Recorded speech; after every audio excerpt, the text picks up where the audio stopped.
Olá, turma do sexto ano, vamos à nossa aula de história dessa semana. Nossa aula de história dessa semana vai ser um pouco diferente. Nós vamos rever a aula, aliás, a avaliação que vocês fizeram ontem. Muito bem. Primeira questão, nome completo. Acho que essa daqui ninguém errou. Mas vamos lá. Os irmãos Tibério e Caio Graco defenderam. Bem, pessoal, isso aqui foi explicado que o quê? Tibério e Caio Graco, que são irmãos, eles defendiam a divisão de terra dos nobres para os camponeses mais pobres. O que era isso? Eles queriam uma reforma agrária. Por quê? Lembre-se que a gente viu que Roma, por ser grande e precisar de mais e mais escravos, levava as pessoas a irem para as guerras. Todo camponês era obrigado a ir para a guerra. Quando ele ia para a guerra, ele não podia trabalhar nas suas terras, não produzia, acabava ficando pobre e vendendo suas terras. Resultado, tinha muitos camponeses sem terras. O Tibério e o Caio Graco defendiam essa daí, de pegar essas terras dos nobres e dividir entre os camponeses mais pobres para que eles tivessem acesso à terra e produzir. Também foi por causa dessa ideia de reforma agrária que esses irmãos eles foram assassinados por nobres, que não queriam que ocorresse essa divisão de terra. Lembrando que o Tibério e o Caio Graco foram pela tribuna da plebe, ou seja, eles eram plebeus. Eles sabiam bem qual era a situação dos plebeus, por isso tiveram essa ideia de divisão de terras. Na segunda, de acordo com a versão mitológica, surgimento de Roma, dois irmãos foram jogados em um cesto no rio até que foram encontrados e amamentados por uma loba e depois criados por um lenhador que os encontrou. Como se chamavam esses irmãos? Essa aqui é a versão mitológica da surgimento de Roma. Nessa versão mitológica, os fundadores dos irmãos são Rômulo e Remo. Tem toda uma história de que eles eram netos de um rei, cujo irmão desse rei tomou o trono e queria matar os futuros herdeiros que eram eles. Aí a mãe dele colocou no cesto e colocou no rio para que eles pudessem se escapar. Aí rola tudo isso do encontro com a loba e tudo mais. Então essa resposta aqui é Rômulo e Remo. Do ponto de vista histórico, o surgimento de Roma começou com a chegada de diferentes povos à Península Itálica. Esses povos são denominados italiotas e eram divididos em diferentes povos. Qual desses não é um dos povos denominados italiotas? Lembrando, italiotas eram todos aqueles povos que viviam na Península Itálica, que hoje é a Itália, por isso o nome italiotas, né? Por viverem nessa região, acabaram criando algumas cidades que incluíam Roma. Dentre esses aqui, o que não é são os patrícios. Os patrícios não são um desses povos, tanto que patrícios é uma das classes sociais na qual Roma estava dividida, sendo que eles eram os mais ricos, ou seja, eles estavam no topo da pirâmide social romana. Muito bem, continuando.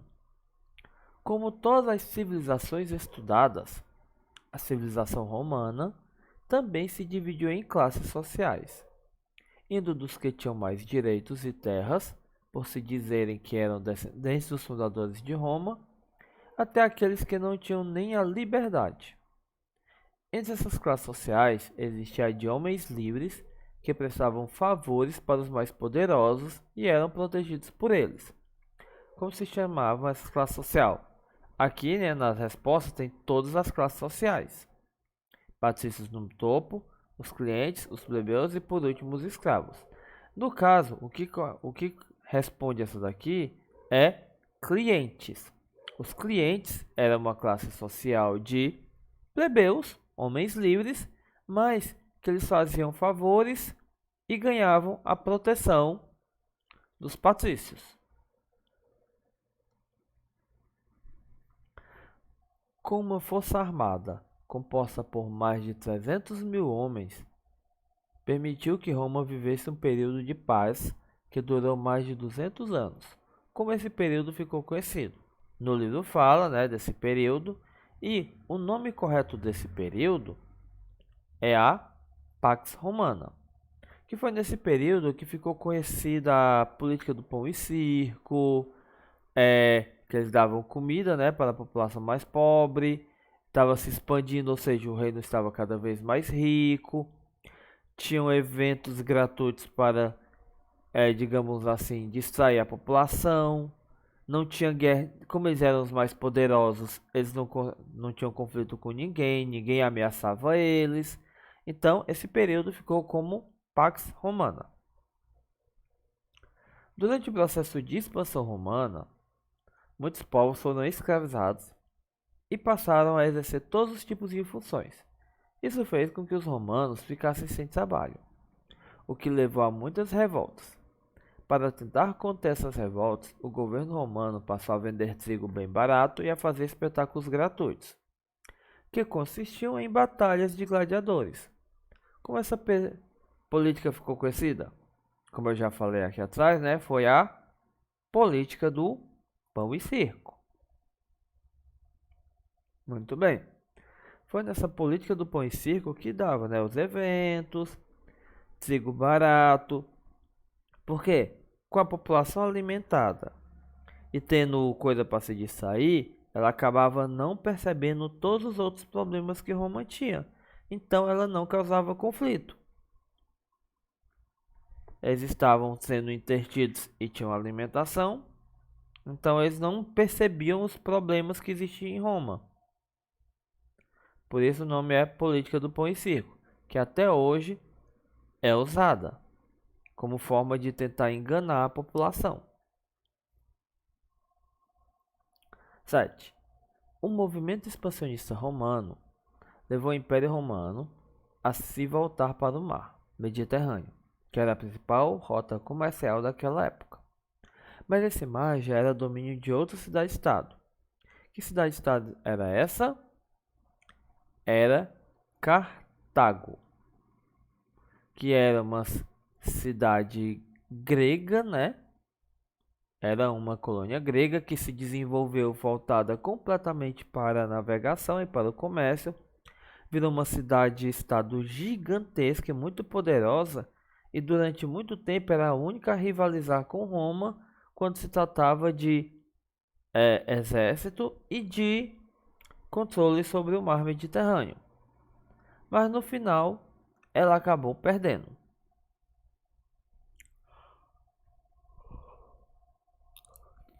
Oitava questão. Em relação à questão anterior, como ficaram conhecidos os conflitos entre Roma e a outra cidade-estado pelo controle mediterrâneo? Sabemos que a cidade-estado era Cartago, mas o nome dessa guerra foi Guerras Púnicas. Por quê? Porque púnico era o nome que os romanos davam para os cartagineses. Esse era o nome que os romanos denominavam os cartagineses. Por isso essa guerra acabou recebendo o nome de Guerras Púnicas. Agora vamos aqui mudar para África. No reino de Kush, o poder político era compartilhado entre homens e mulheres. Enquanto os homens eram chamados de faraó, as mulheres recebiam o título de Candances.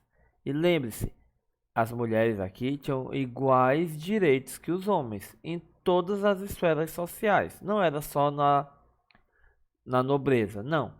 Desde os nobres até os camponeses, as mulheres e os homens estavam no mesmo patamar e tinham o mesmo valor. Eram vistos como iguais, o que é algo bastante avançado se a gente comparar com outros povos da mesma época que tinham uma visão mais patriarcal. É nessa aí que vem a nossa 10ª questão. A denominação dada para o modo de organização social e política que é baseada na liderança de mulheres nas famílias, aldeias, reinos, etc., é matriarcado. É o matriarcado. É esse o nome que dá para quando é as mulheres que têm todo o controle na organização social. Em muitas cidades, muitos povos africanos têm uma sociedade matriarcal, onde o controle é exercido principalmente pelas mulheres. No Ocidente, foi muito comum, tipo aqui na América, desde antigamente, né, com os povos pré-colombianos e tudo mais, tinha uma visão patriarcal, com o homem no poder. Já na África, isso também ocorria na Europa, né, era bastante patriarcal, na Ásia também. Já a África, o matriarcado era muito comum, que mostra que aí é uma grande superioridade cultural. 11. Dentre os reinos africanos estudados, o reino dos Garamantes se localizava no deserto do Saara, na região da atual Líbia. Por serem um povo que habitava o deserto, eles precisavam de maneiras para garantir água para seus animais e lavouras. Como os Garamantes conseguiam sobreviver no deserto? É o que? Viviam perto de oásis e criaram um sistema de irrigação. É tanto que é um sistema de irrigação chamado Fogara, que é muito bem feito porque ele era subterrâneo, ou seja, a água não evaporava conforme ia passando, que ela passava por debaixo do solo. Com isso, eles conseguiam aumentar exponencialmente a área de cultivo e de criação de animais, aproveitando a água desses oásis. Muito bem. E se caso você esteja pensando como é que um oásis surge, um oásis quase sempre surge quando um lençol freático, ou seja, aqueles rios subterrâneos, ele fica bastante próximo da superfície, o que é bastante comum no deserto do Saara, gerando assim inúmeros oásis. Observe a imagem abaixo e indique a que reino africano ela pertence. Muito bem. Se vocês derem uma olhadinha no livro de vocês, lá na página, no caso, módulo 3, né? Deixa eu ver aqui a página.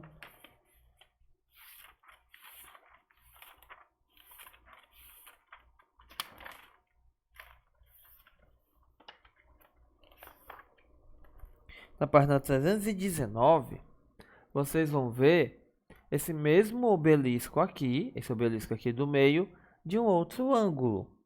Mas é o mesmo obelisco, tanto que a gente pode perceber principalmente pelo topo. Então, no livro de vocês, esse topo, né, esse obelisco aqui, está relacionado aqui, povo africano, aos Axumitas, ou seja, o reino de Axum. Muito bem. Esse reino chegou a ser dominado pelos egípcios e só conseguiu sua autonomia por volta do século XI a.C. Por esse motivo, ele acabou incorporando características do reino egípcio, como o uso de pirâmides e etc. A que reino o texto acima se refere? Pessoal, o texto acima se refere exatamente ao reino de Kush. É tanto que na página 316 do livro tem fotos das pirâmides do Kush. E lembrando que no reino de Kush, né, o homem, o imperador, também era chamado de faraó, igual no Egito, que é outra característica que eles adotaram dos egípcios. Ou seja, nessa resposta é o reino Kush. Foi ele que ficou durante o domínio por muito tempo e acabou incorporando muitas coisas da cultura, como o nome do faraó, o uso de pirâmides, entre outros. 14.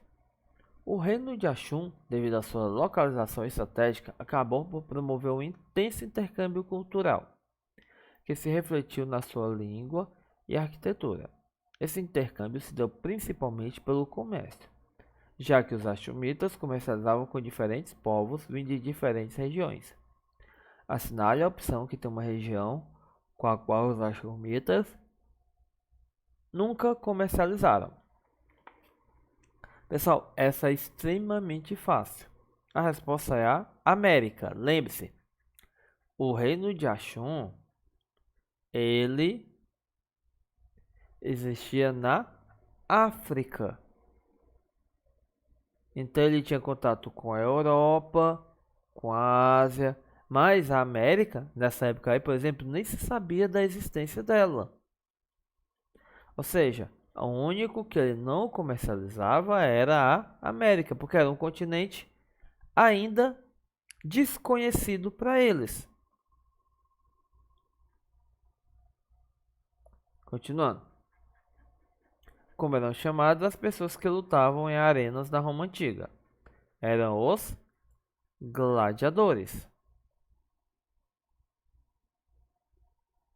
Então, os gladiadores eram os principais, eram o nome dado, né, aos lutadores de Roma, que nem todos eram escravos. A grande maioria sim era, mas nem todos eram. E eles poderiam ganhar sua liberdade dependendo da quantidade de vitória.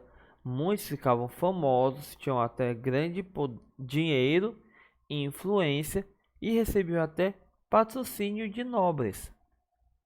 Por quê? Se um nobre ficasse patrocinando determinado gladiador, conforme esse gladiador ia vencendo, esse nobre ia ficando cada vez mais conhecido e aumentando sua influência. Então era comum os nobres patrocinarem determinados gladiadores. Por quê? Porque era uma forma de status, de ganhar mais poder social dentro da sociedade. Então, né, última resposta, gladiadores. Com isso, turminha, nós verificamos toda a prova, né? Vimos todas as questões têm resposta, tem um motivo, foram explicadas em videoaula ou nas videoconferências, mas tudo foi falado, tudo foi explicado e com isso, né, a gente vai para a nossa parte ruim. Qual é essa parte ruim? Nem todo mundo se saiu bem nessa prova. Com isso, alguns alunos podem não atingir a média. Isso vai ser falado logo para vocês. Aqueles que não atingirem terão um trabalhinho para tentar recuperar a nota e tudo mais. Então, é um bom modo já ir estudando, já ir se preparando para a próxima prova e também para um trabalho, caso você saiba que não se saiu muito bem nessa prova. Caso você tenha saído muito bem, sem problema, né? Não precisa se preocupar. Muito bem, com isso a nossa aula vai chegando ao final. Bons estudos, tchau!